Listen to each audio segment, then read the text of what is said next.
I'm going to talk through the fundamentals of crypto, why you should even care, hopefully with no bro chat, no techie stuff, and hopefully not too much bias. The amount of information out there about crypto is overwhelming. So we're going to do a Crypto 101 series to help cut through the noise, tell you what you need to know, where to start, and hopefully it will begin to make a little bit more sense. My background, I work in finance, traditional finance. I work for a bank in regulatory risk. I've also been a crypto investor since 2017. I am one of those people who, when I nerd out about something, I go balls deep, and here we are. But working within traditional finance at the same time means I deal with regulators. It's given me a relatively unique understanding of what is likely to come, when the pros and cons on both sides. So why should you even care? Because the world is changing, and if you don't care, then it's likely that you're going to miss out on an opportunity. The crypto world is fascinating. It is more philosophical and political than you'd expect, which is a point that is often missed with all the noise that happens. Whilst crypto people are often advocating for full decentralization and bankers are often advocating for completely banning crypto, the reality is the answer and the future, as with most things, lies in the middle ground. We will exist with both cryptocurrencies and central bank digital currencies, which are known as CBDCs.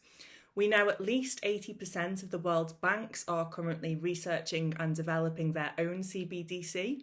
India is reportedly almost ready to launch their digital currency. So it is important that you understand both crypto, CBDCs, the pros and cons of both, and the differences, and ultimately start to take advantage of these new technologies and opportunities that come along with such a big transformation. One point to start with is that not all cryptocurrencies are equal, nor are they all specifically designed to be currencies at all. So, for example, Bitcoin was the first cryptocurrency to be created, and that was designed to be, at its heart, a peer-to-peer digital currency. That was created to allow me to transfer value with you and us not need to rely on a middleman. There's no Bitcoin company. It was created by an anonymous entity known as Satoshi Nakamoto, who then disappeared. We have no idea if Satoshi was a person, a group of people. We just know that they've disappeared. The largest number of Bitcoin held in one wallet is actually Satoshi's wallet, and it hasn't been touched for years. So that's a pretty cool fact, I think.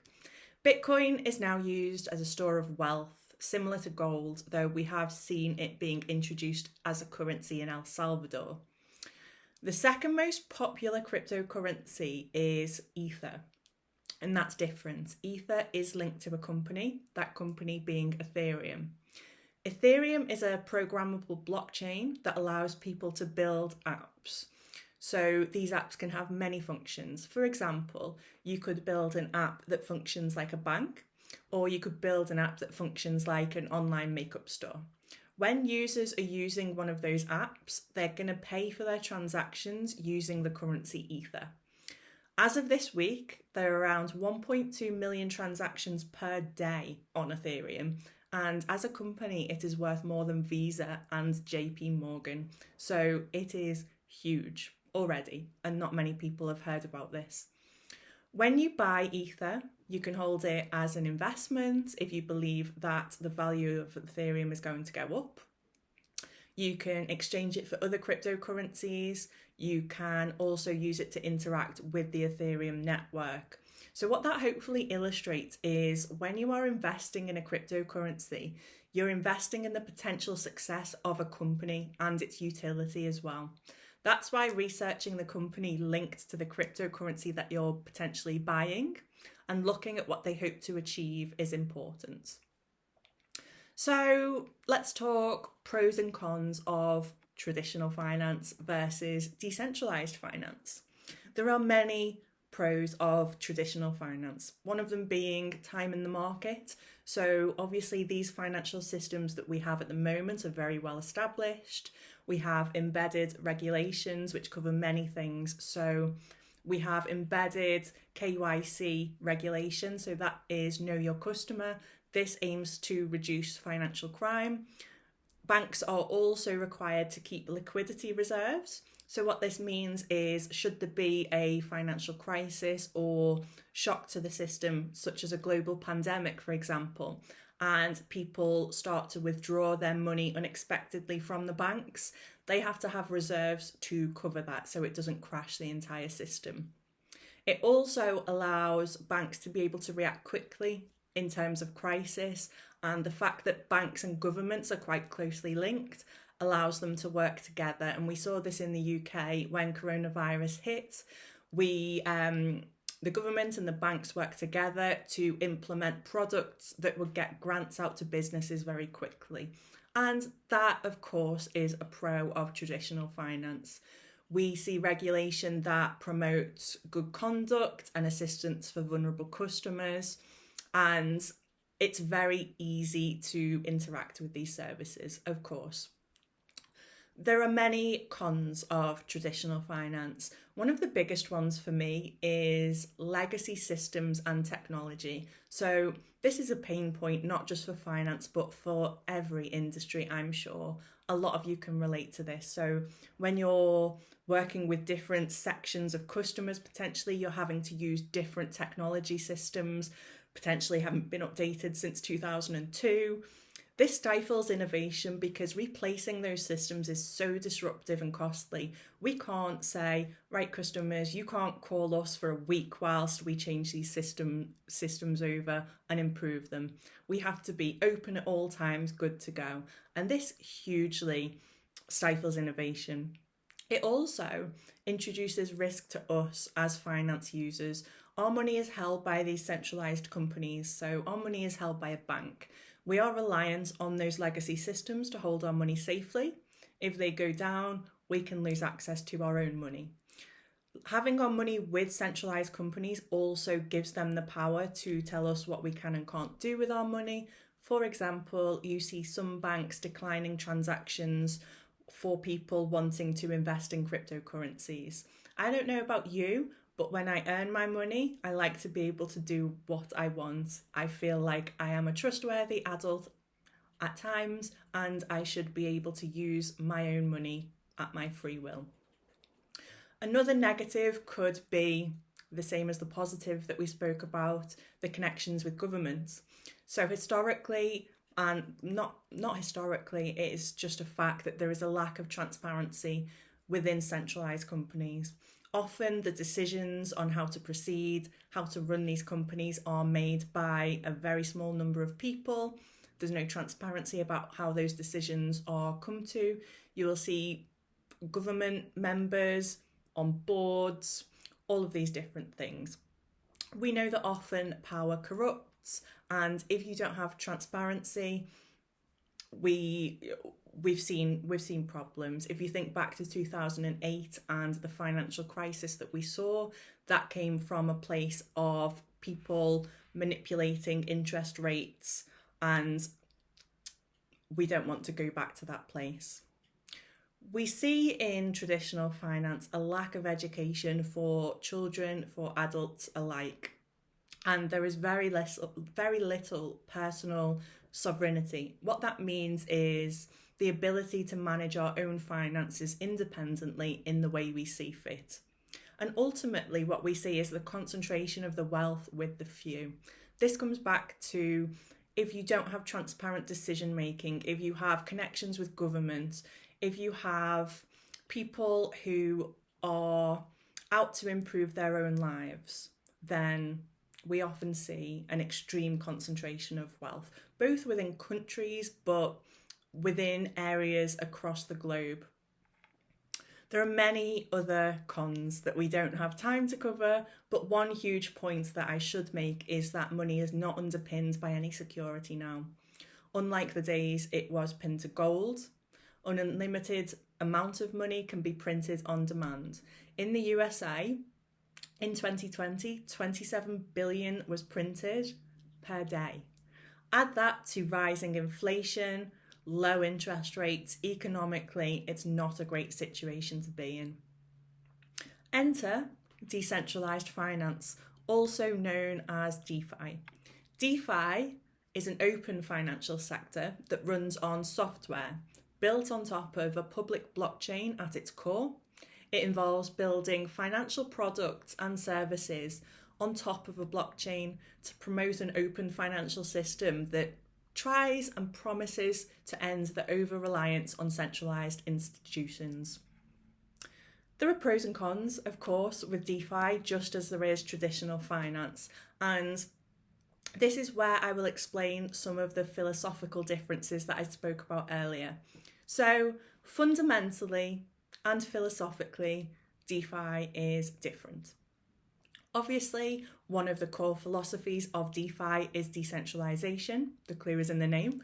Decentralization basically means that no one person or company can make decisions or hold your money.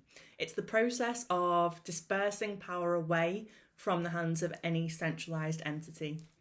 This naturally empowers people to take personal responsibility and accountability of their finances and reduces the reliance on banks, big business, and government. When you own your own money, when you have access to your own money and sole access to this, you can decide what you do with that money. Interestingly, DeFi is a mix of privacy and transparency, in that all transactions are recorded and therefore auditable on the blockchain, on a ledger, but digital wallets are currently pseudonymous, meaning your identity is not inherently linked to your wallet. This might change in the future with regulation, and there are ways to find out whose identity is linked to their wallet. For example, if you use a centralized exchange that's connected to your bank, there are ways around it, which is why it is not fully anonymous, but quite an interesting difference in the approaches. The really cool thing is that DeFi allows anyone, no matter their race, religion, gender, any personal characteristics, the same opportunity to interact with finance, and that has never happened before. Across the globe, there is a huge imbalance of wealth and access to financial products. For example, in Afghanistan, only 14% of people have a bank account, whilst 81% have access to a mobile phone. In many countries, people can't access insurance, for example. So if your house is damaged and you don't have insurance, there's no recourse. All you need to interact with DeFi really is a mobile phone with internet access. One of the biggest barriers to entry for traditional finance products is that you need to be able to prove who you are. You need to provide identity documents, right? This becomes an issue when you are living potentially in a war-torn country or you move around a lot, where identity documents are rare or often lost. Blockchain is being used already to solve some of these issues. Many DeFi applications don't actually require proof of identity at the moment. This might again change with regulation. But in addition to that, there are blockchain companies like Cardano who are assisting and supporting countries to start recording both identity and education information on the blockchain, which can then be accessed at any time using a mobile phone. I love this, and I think it's such an important part of decentralized finance and what we're trying to do here. One of the problems we speak about with cryptocurrencies in general is volatility. You'll probably be aware that the price is quite volatile.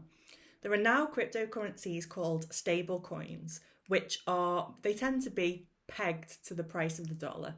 There's a technical explanation for this, but it basically means that those stable coins are $1 at all times. The price doesn't go up, the price doesn't go down.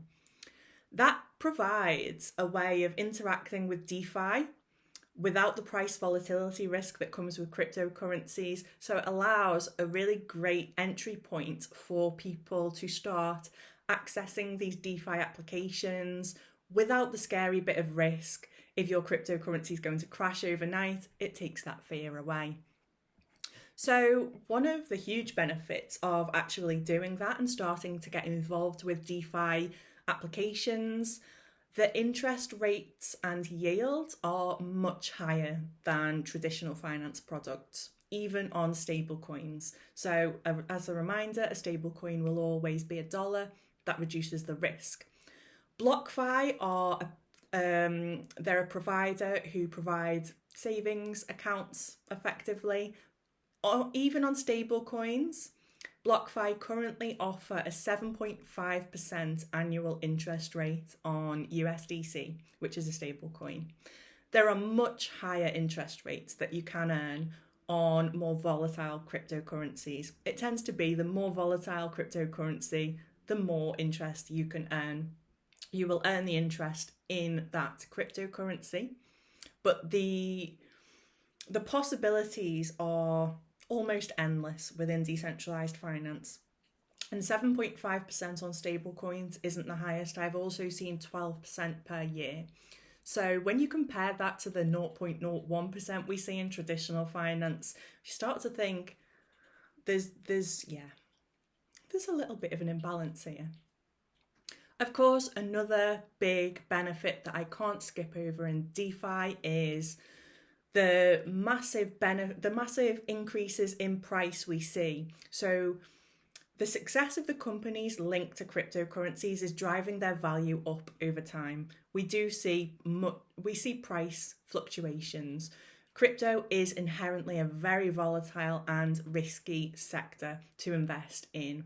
It follows markets, so there will be times where the prices are high, there will be times where the prices are low. However, this is the success of these blockchain companies and their linked cryptocurrencies is meaning that investors who buy into the right cryptocurrencies are often making a lot of money.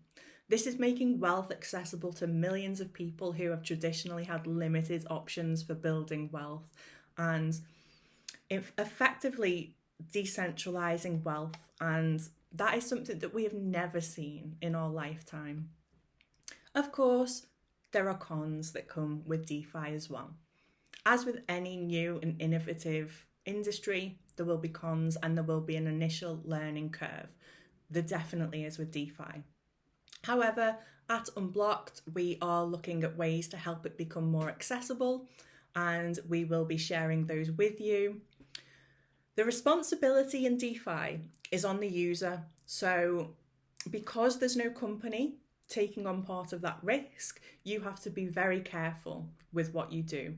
And primarily, the important thing here is that you don't lose your private key or seed phrase. When you have a digital wallet, how you access your digital wallet and the money that you store in there is through a private key or a seed phrase. If you lose those, you potentially lose access to your cryptocurrency. There is a much higher there's a much higher chance of user error within DeFi than there is with traditional banking. As this is a relatively new and unregulated industry, there are higher risks of scams and hacks than in traditional finance, of course. Cryptocurrency prices, as we've mentioned, are volatile, which currently makes them more useful as an investment tool rather than an actual currency. However, as I mentioned, stablecoins provide a usable, less volatile way of interacting with DeFi and can be a great place to start. Whilst stablecoins are usually pegged to the dollar and secured against something held in reserve, such as gold, there are no regulations at present that require companies to have liquidity provisions. So if there was a crisis scenario and a high number of users unexpectedly withdrew, this could crash the currency. It's more unlikely, hopefully, with stablecoins as they do have the reserves, but this can and does happen with cryptocurrencies. Another thing we see in the crypto or DeFi world is price manipulation. So somebody who holds a high value of a certain cryptocurrency is referred to as a whale.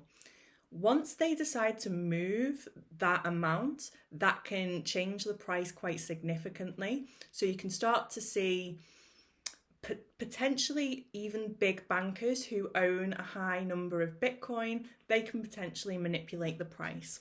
Something to be aware of. In conclusion, crypto and DeFi are here.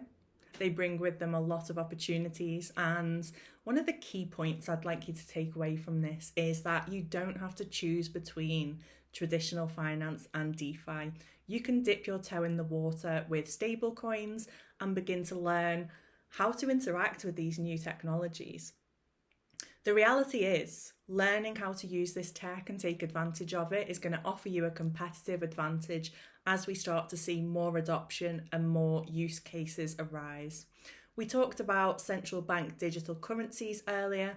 There's going to be differences. The transparency will be different. You will still rely on a central bank to hold your money. That will give pros, but we also like to see the cryptocurrency market thrive, and the philosophy of decentralization of wealth is one that we should really take seriously. We should care about the financial inclusion across the world, and with these blockchain companies really trying to promote this, I would ask you to take note of this. This is one time in our lifetimes we can make a difference. As an example, when you're able to easily accept crypto for your business, this could remove fees associated with using a centralized company. So say you're a jewellery creator and you use Etsy. You will potentially pay to list on Etsy, you will pay transaction fees, you might pay a percentage of the sale to Etsy. Cryptocurrency applications and DeFi applications will potentially change that and put more money in your pocket. That money, that profit that is in your pocket, you could potentially then put into stable coins and invest into those higher yield savings products for higher returns. So don't you want to be ready to do that? You could, at the moment, accept crypto for your business, but if you don't feel ready to do that, just starting to interact and take the first steps with these technologies will give you the confidence. The best way to learn is by doing. So I want to close this out with a recommendation to, again, start to engage and interact with some crypto or some DeFi apps. I can't give financial advice and I will never tell you what to invest in, but Unblocked will bring you some easy ways you can start to get involved with crypto and DeFi. From this, I would recommend a great place to start would be getting yourself a digital wallet. My favourite to use is MetaMask, which you can download as an app or as a Chrome browser extension. That in itself will let you have a look around, get to grips with what it looks like. You could also sign up for a cryptocurrency exchange like Binance or KuCoin. In the US, you have Kraken, Coinbase. There are many that you can use and you can start to have a look. If this was helpful at all, do let us know. If there's anything I haven't covered that you would like to see in the next video, feel free to let us know, and anything in general. Blockchain, crypto, NFTs, please feel free to reach out and tell us what you'd like to see, learn about, hear, all of that good stuff. I hope this was helpful.